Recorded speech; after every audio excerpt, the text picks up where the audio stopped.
ఈ బిజినెస్ ఏదైనా మీ ఊర్లో ప్రమోషన్ చేయాలంటే అది సుమన్ టీవీతోనే సాధ్యం. ఇప్పుడే సంప్రదించండి.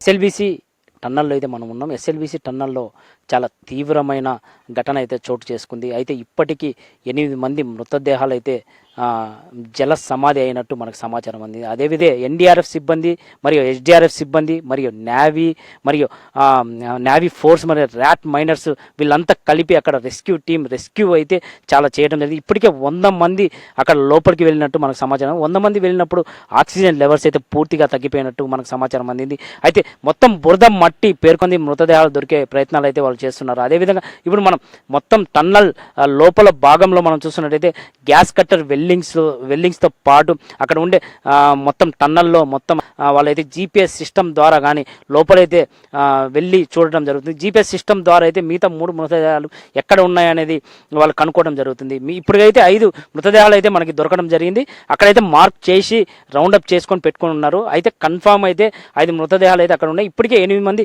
జల సమాధి అయినట్టు మనకి సమాచారం అందింది.